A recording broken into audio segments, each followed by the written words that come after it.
A man has gone on trial. The jury has been warned the case may take between 6 and 9 months. It's a very intense atmosphere. It took the jury a couple of days to come to a verdict. The verdict was guilty. Over the last 2 decades, Scotland has witnessed many emotional courtroom moments, from family-led campaigns. What's going to explain how I feel? All we wanted was justice, and we were very scared. To high court drama. This case has been controversial and high profile from the start. Trials that gripped the nation. Probably the most harrowing day of any High Court trial I've ever covered. And decisions that altered the legal system forever. Scottish law had to be changed in order to make this possible. In this episode, a town on edge following a brutal murder. And an island community rocked by its first murder in a quarter of a century. These are the trials that shocked Scotland.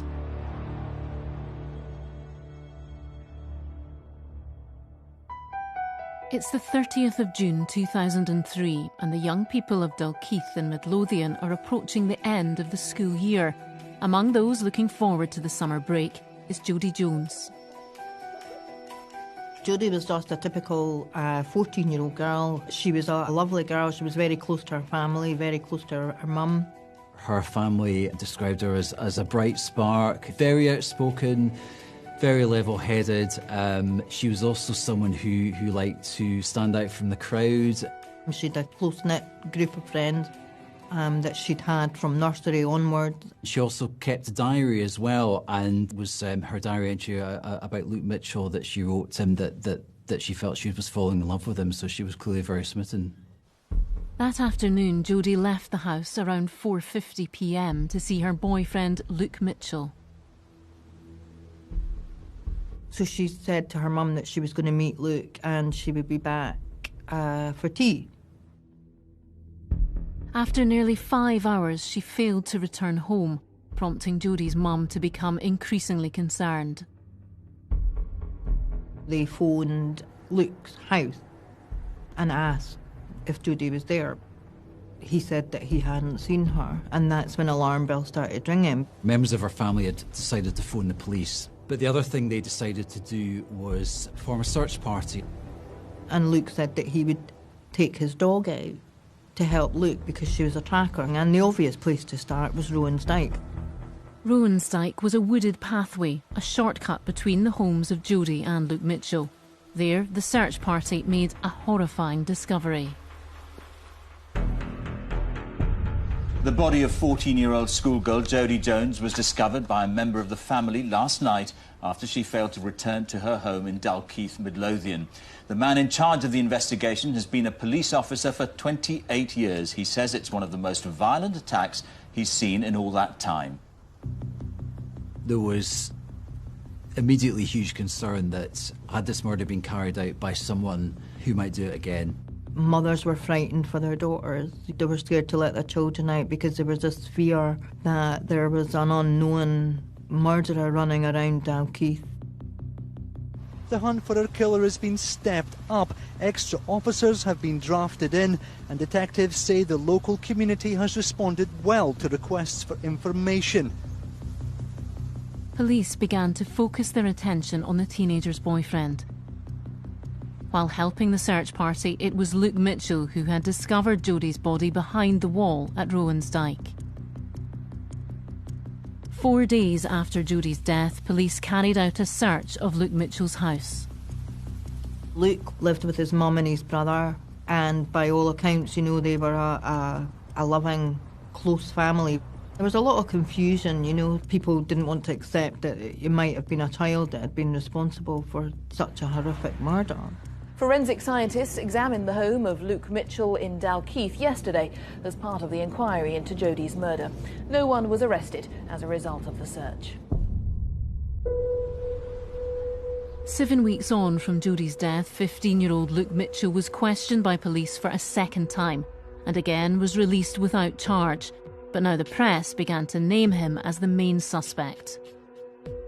In the following months, Mitchell came under increased media scrutiny. It's a complicated thing, partly because many of the legal restrictions kick in when someone's arrested or when they're charged.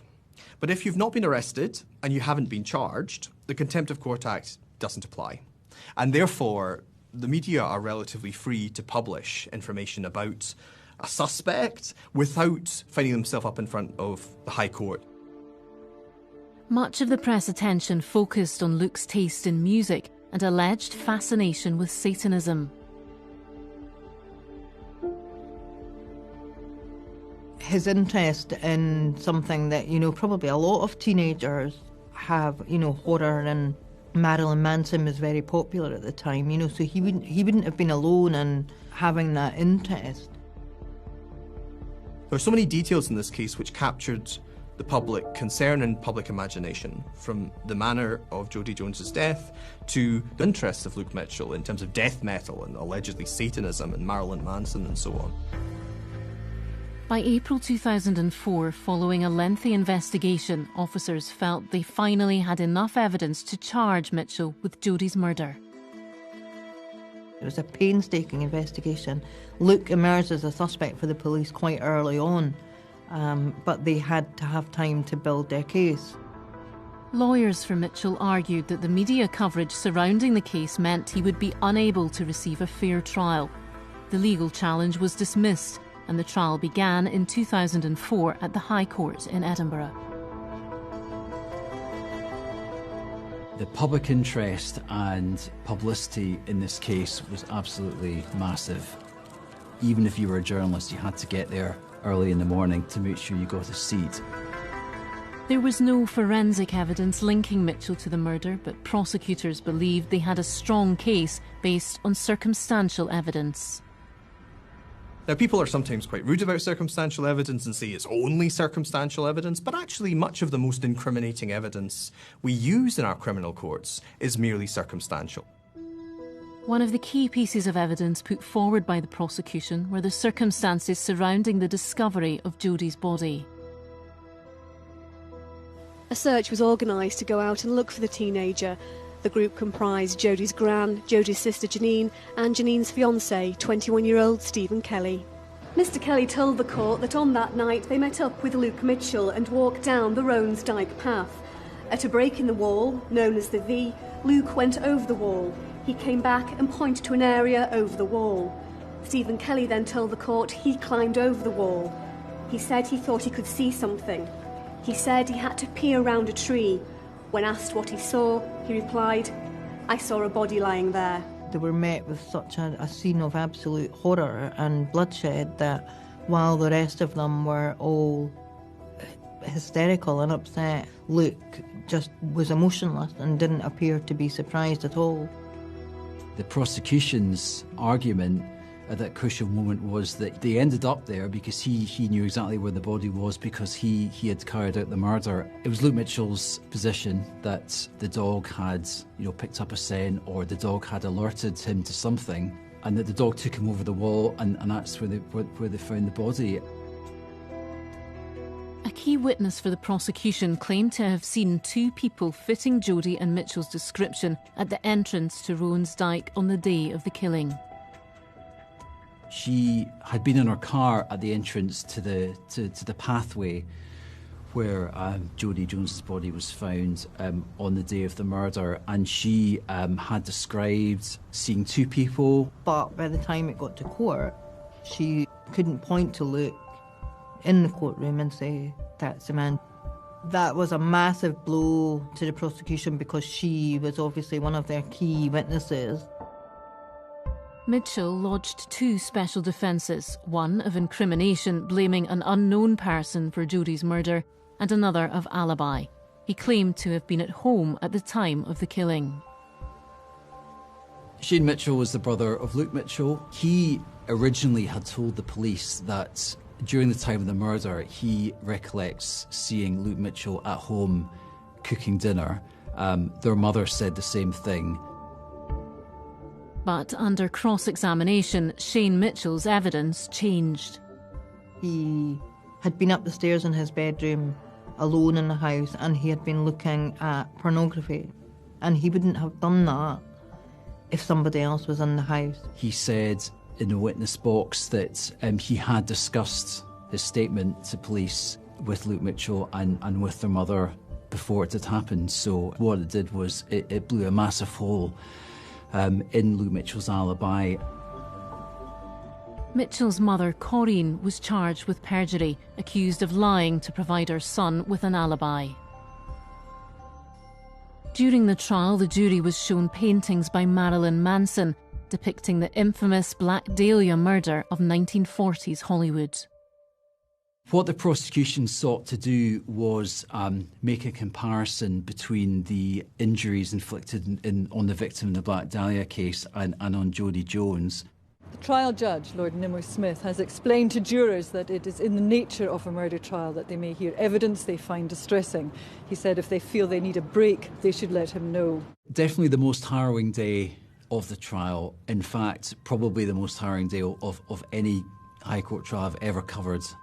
They said that he harboured fantasies of mutilation and killing. Despite the prosecution's comparison between the Manson paintings and Jodi's injuries, there was no evidence to suggest Mitchell had ever seen these images. There were two important pieces of missing evidence that the prosecution sought to explain to the jury. The first was a missing knife, which he was known to carry and had gone missing in the aftermath of this homicide. The other was a missing jacket. The police found a pouch for the knife, and it was engraved with Jodi's initials that they had said was carved by Luke after she'd passed away, which suggested that he had the murder weapon and he disposed of it. Luke had a sort of camouflage-style jacket that he used to wear. A lot of people told the police that he would wear the jacket regularly, and that was the jacket he was seen wearing the night Jodi died. When the police were doing their searches, they couldn't find the jacket, and other witnesses had come forward to say that on the night of Jodi's death, his mum was burning things in the garden, and there was a suspicion that the jacket had been burnt that night. She was asked, is it a coincidence that your neighbour smelled your burner in the garden sometime between 6:30 and 7:30 that night? Mrs. Mitchell said she might have been burning pampas grass. The trial finally came to a close in January 2005 after 42 days of evidence. Luke Mitchell, an evil killer, and said the judge guilty of one of the most appalling crimes imaginable.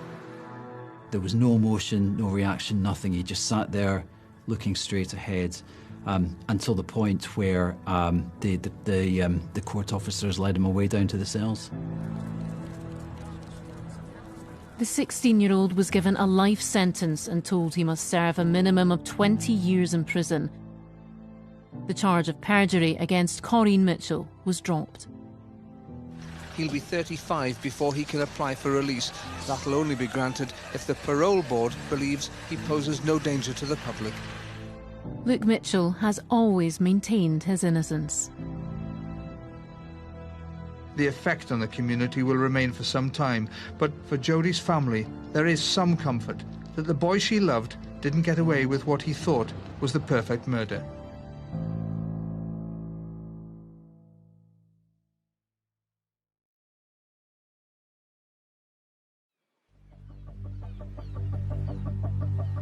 On a summer's evening in Orkney's capital, the normally peaceful community witnesses a brazen and seemingly random crime.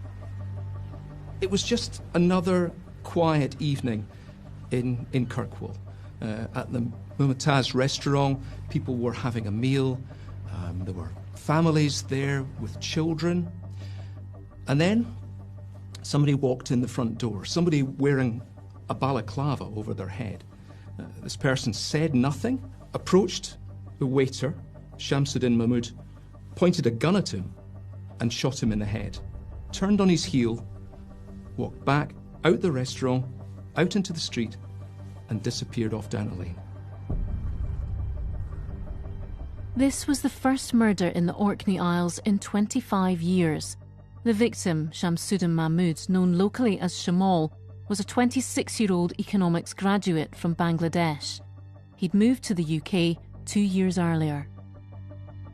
He was a popular, well-liked local character, so for this to happen was absolutely devastatingly shocking for that small community.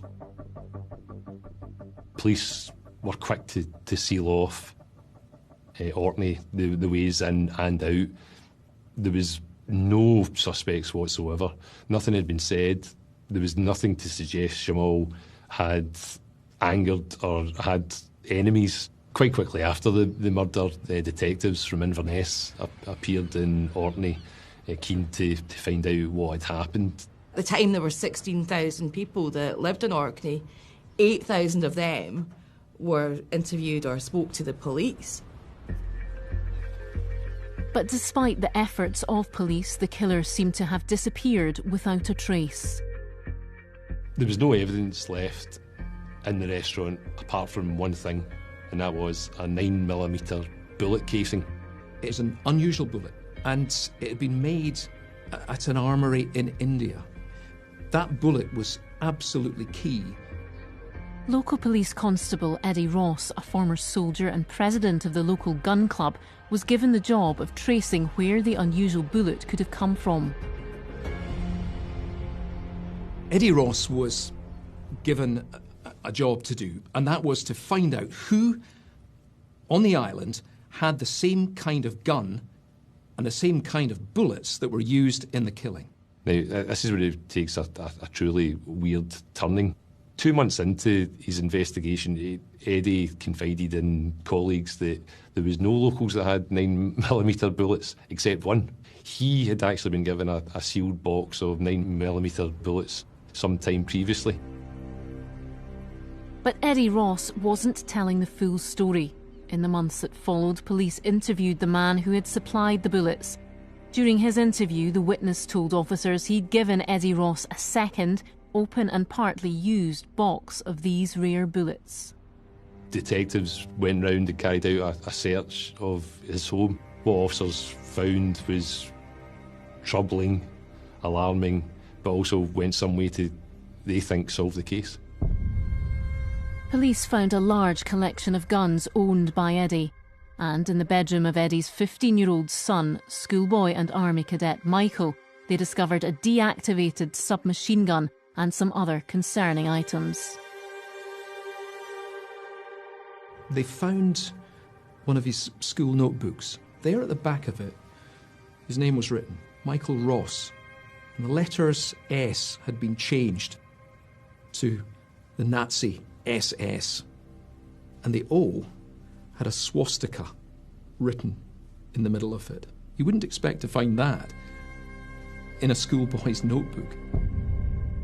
A schoolgirl told police that 2 weeks before the murder, she'd seen a boy in the woods removing a balaclava and dressed similarly to the descriptions of the killer given by restaurant goers. She identified him as Michael Ross. The police must have thought they had the right guy. They weren't able to charge him, however, because they didn't think they had enough evidence. And they thought if it did go to court, they weren't going to get the result they wanted. With no murder weapon and mostly circumstantial evidence, the case went cold. Meanwhile, Eddie Ross found himself on the wrong side of the law.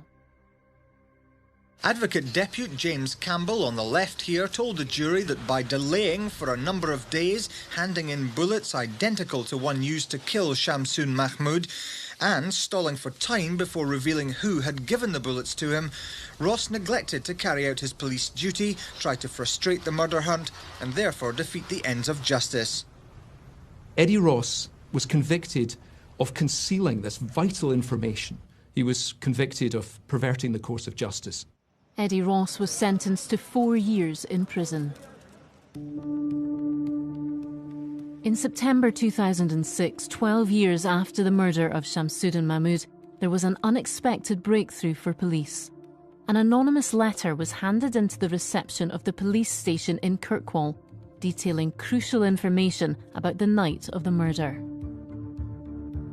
In the letter, this man said that he'd happened to have been in the public toilets in Kirkwall on the night of the shooting. And there was someone else there as well, a young man with a gun. And that young man answered the description of Michael Ross. It just so happened that the person behind the desk in the police office recognised the man. And so the police went and investigated. They questioned him.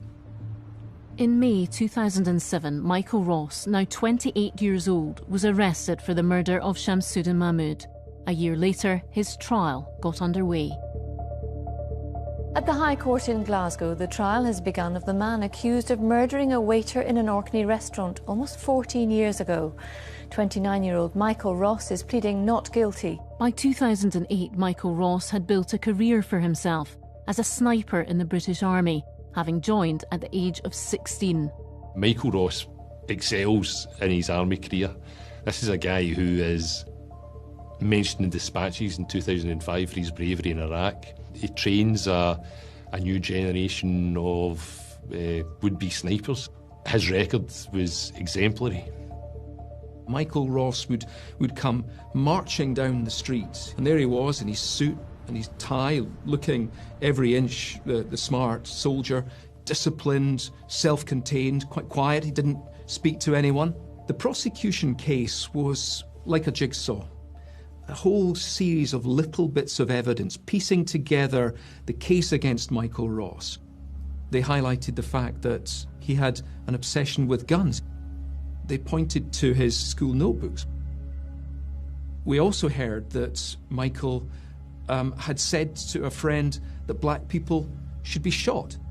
Well, race was obviously an issue in this case because you had a member of the small Asian community in Orkney being shot down in an Indian restaurant. So there was a question of to what extent is this crime racially aggravated? And there was evidence suggesting that Mr. Ross had associated with Nazi regalia, had made comments of an explicitly violent and ethnically hostile kind. I do remember a number of witnesses from the army coming in the defence of Michael Ross, and them saying that this was just something that they had never encountered with him. The defence line on this seemed to be suggesting that 1994 was a lifetime away, and things that may have been said or done during that period of time really were loose talking, didn't really matter, couldn't really be held against the accused person.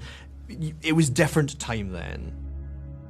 Despite the anonymous letter evidence being crucial in bringing the case to court after 14 years, the testimony of the eyewitness was discredited by Ross's defence team.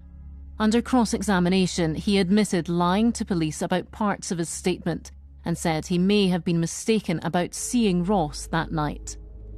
Michael Ross's defence team argued that because of the less than satisfactory witness testimony, the judge should direct the jury to acquit the accused.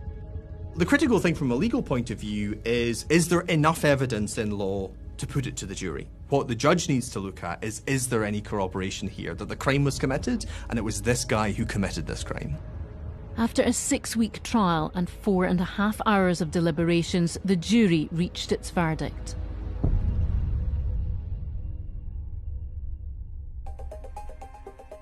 Well, the jury found Michael Ross guilty of murder. And at the time, there was an absolute shock in court when it happened. At last, somebody had been found guilty of this brutal, racist murder. He looked pale as he stood in the dock. Lord Hardy remanded him in custody. And at that point, everything changed. And as he was being led out of the court, Ross leapt into action. He knocked one of the security guards aside. He then vaulted over this barrier. Suddenly, he burst into action, and you were reminded this was a soldier you were dealing with. He raced across the court, grabbing this door handle with both hands. He pulled it open and ran out into the corridor. People were absolutely stunned by this because it was really fast. He'd turned the whole place into a sort of escape and evasion exercise. The defence lawyer, Donald Finlay, shouted, "No, Michael, no, Michael." He knew just what a mistake this was. But Michael Ross was out the court. It was here that he was caught by one of the court officials and a policeman. But if he had made it through that door, There's a fire exit just a few yards away. I mean, it was quite incredible scenes. He was rugby tackled by a court official who suffered facial injuries as a result of Michael Ross's escape plan. I've been reporting for more than 20 years, and I have never seen anything like this. And nothing compares with the sense of shock that we all had when we saw this guy rushing out of court. A subsequent investigation by police uncovered the full extent of Ross's escape plan.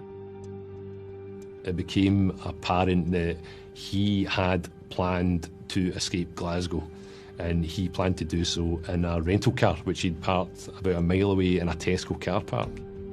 The police were called to inspect his car. They looked in the glove compartment and found a hand grenade and 500 bullets. And they looked under the seat of the car, and there in a bag was a Scorpion machine pistol. In the back of the car there was camouflage gear, a rucksack, boots, survival food, all the equipment that you would need to go on the run.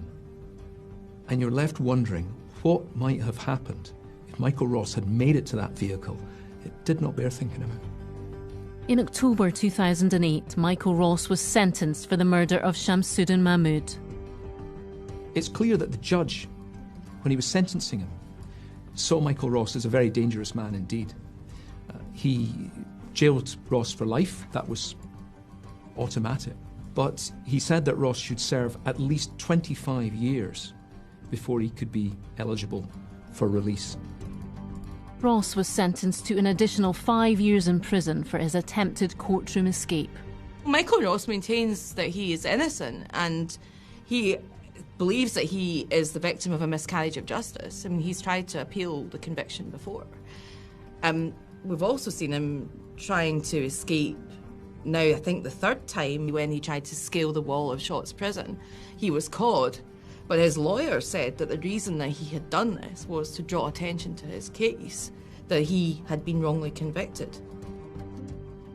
But plenty of others would say that Michael Ross was a dangerous man, a gun nut, and should remain behind bars for a long time to come. Well, this case was an absolute tragedy. It involved the death of an innocent man, gunned down in a senseless way.